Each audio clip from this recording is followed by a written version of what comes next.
Halo guys, hari ini kita akan membahas tentang seleksi kompetensi dasar atau SKD pada bagian tes intelijensia umum. Nah, soal-soal yang akan saya jelaskan berikut ini berdasarkan pada dua buku sumber yang saya gunakan untuk belajar ya. Sebenarnya ada tiga buku ya, tapi yang saya gunakan saat ini baru dua. Mungkin kalau teman-teman ingin tambah ataupun request, nanti akan saya tambahkan buku ketiga saya yang saya gunakan untuk belajar di seleksi CPNS tahun 2018, 19 dan 2021 ini. Oke. Semoga video ini bisa bermanfaat dan silahkan menonton serta belajar. Oke. Kita masuk soal yang pertama ya. Soal yang pertama yaitu berikut ini. Ini ada urutan deret, ada angka 52, 53, 56, 61. Nah, coba kita lihat bersama di sini kenaikannya adalah 1, kemudian naik 3, kemudian naik 5, kemudian naik 7, kemudian naik 9 dan harusnya naik 11. Berarti kita tambah 11, nilainya itu adalah 8 ya. 88. Nah, begini pembahasannya. Jawabannya adalah yang C. Jawabannya adalah yang C ya. 88. Pembahasannya seperti yang saya jelaskan tadi, ada 1, 3, 5, 7, 9 dan 11. Dan ini jumlah kenaikan setiap langkahnya atau setiap angkanya. Maka didapatlah nilai 77, angka terakhirnya ditambahkan dengan penjumlahannya 11. Dan hasilnya adalah 88. Oke, selanjutnya kita masuk ke soal yang kedua, masih dengan soal jenis deret. Yang pertama ada huruf F, I, L, O. Coba kita perhatikan, kalau kita urutkan dari abjad A, B, C. A, B, C, D, E, F, G, H, I, J, K, hilang ya. Berarti J, K, L. Berarti M, N, O, P, Q, kemudian harusnya di sini adalah huruf R. Nah, jawabannya adalah yang B.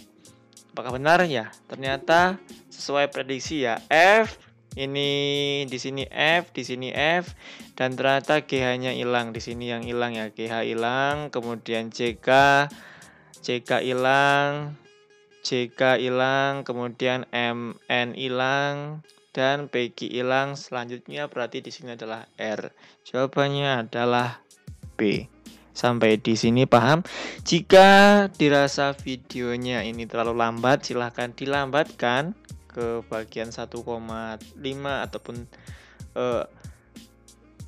jika video ini terlalu lambat, maka silahkan dicepatkan di 1,5, 1,7 atau 2 kali. Jika yang saya jelaskan ini terlalu cepat, maka silahkan lambatkan videonya di 0,7, 0,5, dan 0,2. Oke, kita langsung lanjut ke soal nomor 3. Di sini ada angka 26, ini naik 1, kemudian naik 2, kemudian naik 3, berarti di sini naik 4 harusnya ya. Berarti 32 ditambah 4 adalah 36. Ini ada dua jawaban yang angkanya 36. Berarti naik 4, kemudian 36 ditambah 5 karena tadi 4 ya. Ini 1 2 3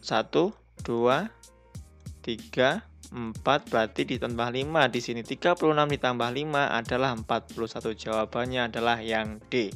Apakah benar yang D? Nah, ternyata adalah benar ya. Jawabannya adalah yang D.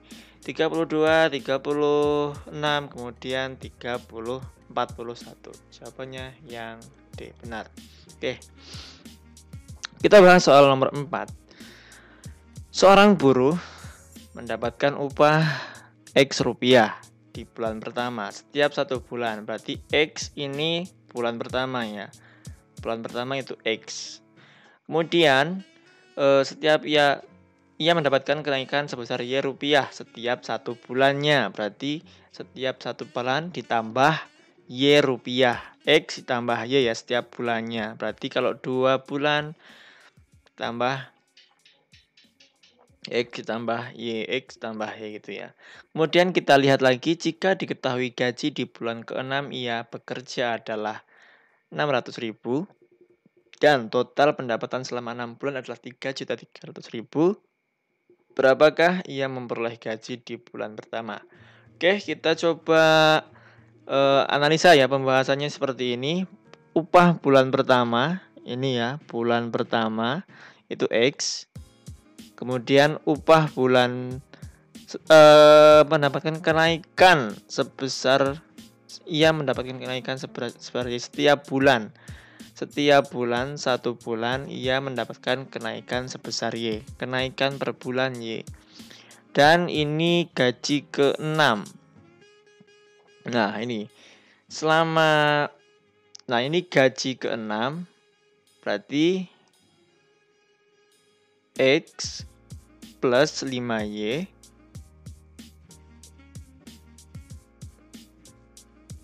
ini X plus 5Y karena itu ditambahkan dengan kenaikan selama 5 bulan ya. Kemudian gaji selama 6 bulan itu rumusnya adalah ini 6X ditambah 15Y. Nah, ini persamaan pertama ya, persamaan pertama. 6X ini adalah 6 bulan kerjanya dan 15Y ini adalah jumlah kenaikan atau pertambahan gaji setiap bulannya. Kemudian gaji bulan ke-6 ini persamaan yang kedua sama dengan 600.000 ya, X ditambah 5Y. Nah, ini persamaan kedua. Nah, dari sini kita bisa ambil eliminasi untuk memperoleh nilai X-nya. Nah, kita masukkan di sini 6X ditambah 15Y, ini gaji selama 6 bulannya.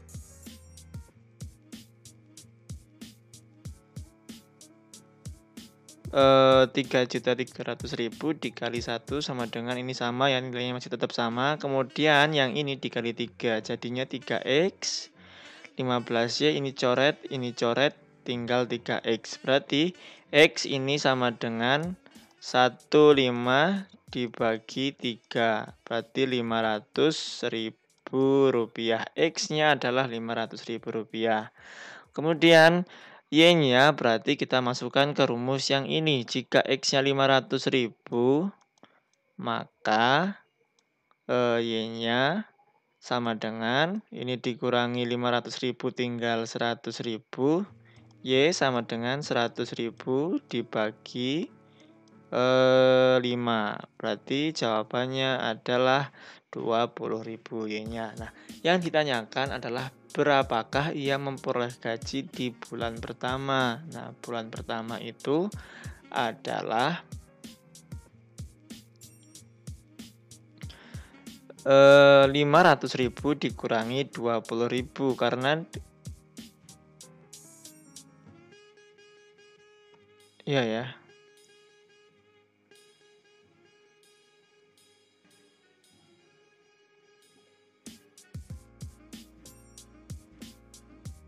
Rp400 gaji pertama X ya, ini X itu adalah upah bulan pertama X ya. Berarti kita ambil saja ini X-nya adalah 500.000. Jawabannya adalah E. Ini salah, bukan C ya. Jawabannya yang E. Soal selanjutnya. Ini adalah soal sinonim ya. Galat itu artinya apa?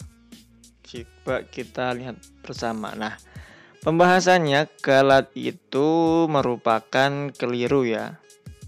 Ini ada triknya. Jika menemukan kata yang tidak biasa digunakan atau terasa asing, pilih jawaban yang berbeda dari semua pilihan jawaban yang ada. Nah, A, B, D, dan E memiliki makna yang hampir sama. A, B, D, dan E memiliki persamaan yang tapi pilihan C memiliki makna yang berbeda. Karena berbeda, pilihan C dapat dipastikan maknanya sama atau tidak dengan melihat arti kata pada soal. Kata galat memiliki arti kekeliruan, catat atau kesalahan. Jadi kata yang bersinonim dengan galat adalah keliru. Jadi jawabannya adalah yang E. Kita masuk soal yang kelima. Di sini Sri membeli tas di sebuah toko dengan harga Rp200.000. Jika tas yang hendak dibeli Sri mendapat diskon sebesar 20%, serta mendapat lagi potongan 5% karena menggunakan kartu anggota, berapa harga tas yang dibayarkan Sri? Berarti 200.000 dikali 20% itu sama dengan 40.000 dikali ini 5 dikali 2 berarti 10.000. Totalnya berarti 50.100 5 kali 2. Atau harus yang tadi ya 160 dikali 5%. Jadi hasilnya coba kita lihat bersama. Nah, 160 dikali 5%. Ternyata 8.000 ya harganya. Diskon yang 5% itu adalah 8.000. Maka jumlah pembayarannya itu adalah 152.000. Coba kita ulangi lagi ya pembahasannya. Harga awal 200.000. Nah, 200.000 ini dikali dengan 20%, maka potongannya itu adalah 40%. Maka 200.000 dikurang potongannya 40%, harganya adalah 160.000. Nah, karena menggunakan kartu anggota, dia mendapatkan lagi potongan sebesar 5%. Berarti 160.000 ini dikali 5%, hasilnya adalah 8.000 ini. Nah, 8.000 ini dikurangkan untuk mengurangi harga potongan setelah 20%. Maka hasilnya itu adalah 152.000. Jawabannya adalah yang C. Oke, kita lanjutkan soal yang nomor 6. Apabila suatu pekerjaan diselesaikan oleh 64 orang dalam waktu setengah hari, berapakah orang yang dibutuhkan untuk menyelesaikan pekerjaan dalam waktu 4 hari? Nah, ini perbandingan ya, ada rumusnya juga. Jika 64 orang sama dengan setengah hari, X sama dengan 4 hari, maka pertanyaannya ini bisa diperkan ya. 64 per X sama dengan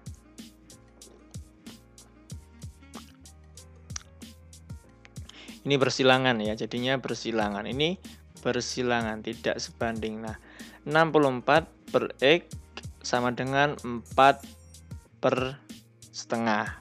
Maka X yang itu adalah 64 dibagi dengan X, 8 sama dengan 8. 8 itu didapatkan dari 4 dibalik ya. Dibalik jadinya dikali 2. Ini 4 dibagi setengah sama dengan 8. Jadi X sama dengan 64 dibagi 8. Sama dengan hasilnya adalah 8. Jadi pekerjaan tersebut dapat diselesaikan dengan 8 orang. Ini tadi 64 untuk setengah hari. Kalau pengen 4 hari berarti bisa dikerjakan oleh 4 orang. Ini perbandingan tidak sebanding ya. Perbandingan berbalik ya namanya, atau berbalik nilai. Oke, selanjutnya nomor 7. Suatu bilangan bulat habis dibagi 18 dan 24. Bilangan bulat tersebut juga akan habis dibagi 18, 15, 13, 6, 10. Nah, coba kita lihat pembahasannya. Ternyata untuk mengetahui bilangan bulat yang habis dibagi 18 dan 24, cari faktor prima dari kedua bilangan tersebut. Nah, faktor prima dari 18 adalah 2 kali 32. Faktor prima dari 24 adalah 23 dikali 3. Faktor prima dari 18 dan 24 adalah 2 dikali 3 sama dengan 6. Jadi bilangan yang habis dibagi 18 dan 24 akan habis juga dibagi dengan 6. Oke. Soal nomor 8 seperti ini bentuknya. Ada tiga akar dari akar kuadrat dari akar pangkat 3, akar pangkat 3 dari 3 pangkat 5 dikali 3 pangkat 6 dikali 3 pangkat 7. Nah, ini bisa diperbandingkan. Kalau akar ini berarti kan setengah ya, pangkat setengah. Coba kita lihat. Nah, akar ini pangkat setengah. Akar pangkat 3 ini pangkat sepertiga. Akar pangkat 3 yang ini, nah ini yang ini ya. Akar pangkat 3 yang ini pangkat 3 ini. Tambah 3. Nah, sepertiga, pangkat sepertiga, pangkat setengah ini tinggal dikalikan semua ya.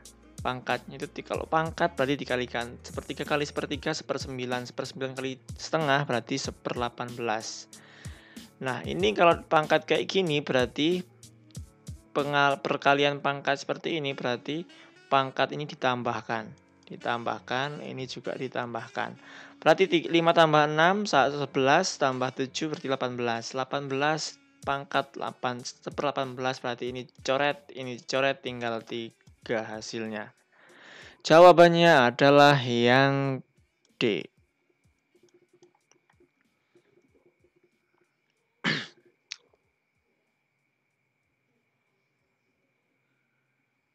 Oke, lanjut ke soal nomor 9.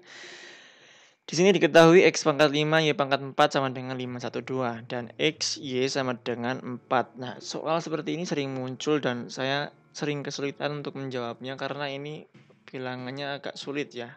Ini sering 2 tahun saya ikuti sering muncul soal seperti ini. Maka nilai 8X per X-1 adalah, coba kita lihat hasilnya gimana. Sederhanakan X pangkat 5, Y pangkat 4 sama dengan 512, sehingga ini X yang dikeluarkan, pangkat 4 dikali dengan X. Oke, saya paham di sini. Ini X, Y dikeluarkan pangkat 4-nya supaya lebih sederhana. Nah, di sini ternyata kalau misalnya ini diumpamakan 4, berarti 4 pangkat 4 X sama dengan 512. Maka X, oh ini ya 4 itu dari sini.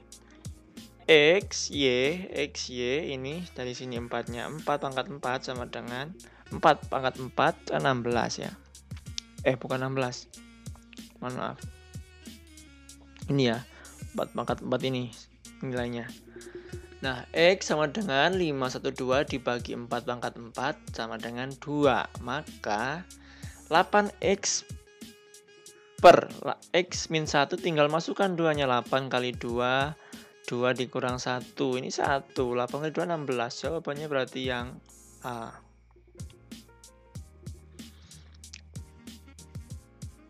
Kita lanjutkan soal yang ke-10.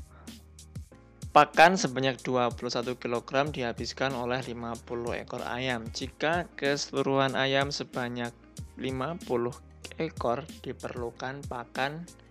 Nah, berarti kalau ini 21 kg harusnya lebih dari 21 ya. Jawabannya ini adalah perbandingan searah. Nah, perbandingan antara pakan dengan jumlah ayam merupakan perbandingan lurus atau sebanding ya. Perbandingan sebanding, sehingga 50/30 dikali dengan 21. Nah, ini kalau 30 kan di sini.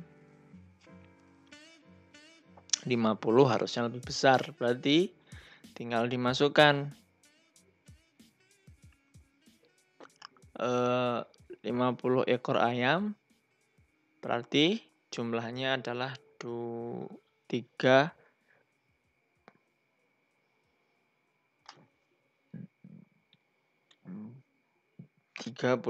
kg. Oke, lanjut soal nomor 11.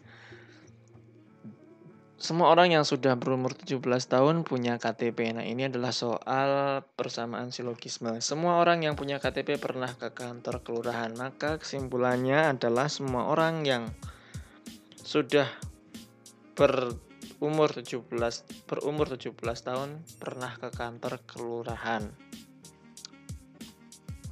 Jawabannya yang B harusnya. Coba kita lihat. Nah, ini Semua orang yang sudah berusia 17 tahun punya KTP ya. Ini yang misalnya premis 1 atau A. Kemudian premis 2-nya adalah semua orang yang punya KTP pernah ke kantor kelurahan B. Ini bukan gini P, maka Q. Nah, ini yang maksudnya ya. Kemudian ini Q, maka R. Jadi ini dihilangkan, jadi P maka kesimpulannya itu adalah P maka R. Jawabannya adalah yang B. Oke, soal nomor 12. Setiap peserta tes TOEFL menerima buku panduan dari Pertamina.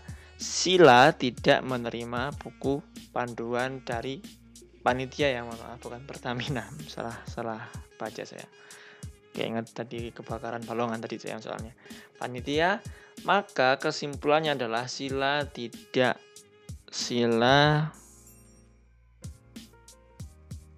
bukan peserta tes TOEFL. D jawabannya harusnya. Nah, ini negasi ya. Ini kalau kita omongkan P maka Q juga. Setiap peserta Q, ini beda lagi, premis beda ini. Ini R negasi Q. Maka kesimpulannya adalah R negasi R ya. Kesimpulannya adalah negasi R. Oke, soal nomor 13. Di antara anak-anak kompleks Permata, Ashika lebih tua dari Benny dan Dina, lebih muda dari Eri. Benny lebih tua dari Cece dan Ashika lebih muda dari Dina. Di antara kelima anak tersebut, yang umurnya paling tua adalah soal seperti ini juga sering sekali muncul ya pemirsa ya atau teman-teman ya. Jadi kalian sebaiknya dipelajari lebih dalam. Nah, pembahasannya seperti ini. Ashika lebih tua dari Benny, maka A lebih tua ya. Kemudian Dina lebih muda dari Eri, D lebih muda dari E. Benny lebih tua dari CC. Nah, enaknya bikinnya kayak gini. C lebih muda dari B. Kemudian Ashika lebih muda dari Dina. A lebih muda dari D. Maka kita bisa cari kesimpulannya adalah dari yang lebih tua. Nah, ini lebih muda ya ternyata. D lebih muda juga. Berarti E dulu, kemudian setelah E itu adalah D, setelah D itu adalah A ya. Kemudian setelah A itu adalah B, kemudian yang terakhir adalah B lebih muda, berarti C yang terakhir. B lebih tua dari C. Jawabannya adalah yang E ya, yang paling tua berarti adalah E. Oke, lanjut ke soal nomor 14. Seleksi awal untuk posisi pegawai Bank Indonesia periode 1 Januari 2016 menetapkan syarat pelamar adalah sarjana dengan umur di bawah 26 tahun. Sarjana B kelahiran 1989 dan umur C lebih muda dari 1 tahun dari B. Nah, ini juga sama ya. Sarjana D lebih muda dari C dan diwisuda tahun 2013 tepat waktu. Sarjana E umurnya 6 bulan lebih muda dari D dan sarjana A meraih gelar diploma tahun 2012 setahun sebelum wisuda sarjana. Berdasarkan informasi di atas, pelamar yang pasti lolos seleksi awal adalah, nah begini jawab. Ini syaratnya adalah berada di bawah umur 26 tahun. Sarjana B kelahiran tahun 1989 umur 27 tahun. Ini enggak lolos. Umur C lebih muda 1 tahun dari B, maka C sama dengan 26 tahun lolos ya. Sarjana D lebih muda dari C dan D wisuda 2013 tepat waktu, maka umur D 25 tahun. Ya, ini juga lolos ya. Sarjana E 6 bulan lebih muda dari sarjana D dan maka E sama dengan 20 tahun 6 bulan. Ini juga lolos ya. Sarjana A meraih gelar diploma 2012 setahun sebelum wisuda sarjana. Artinya wisuda sarjana tahun 2013 sehingga umur A adalah 25 tahun ya. Ini juga lolos. Jadi pelamar yang pasti lolos adalah ADE. ADE jawabannya adalah yang D. Oke. Itu saja pembahasan kita mengenai soal-soal TIU. Semoga bisa bermanfaat. Apabila masih terdapat kekurangan ataupun ingin dicarikan soal-soal yang lebih relevan lagi tentang tes CPNS, silahkan tuliskan di kolom komentar. Terima kasih. Saya Ri, wassalamualaikum warahmatullahi wabarakatuh.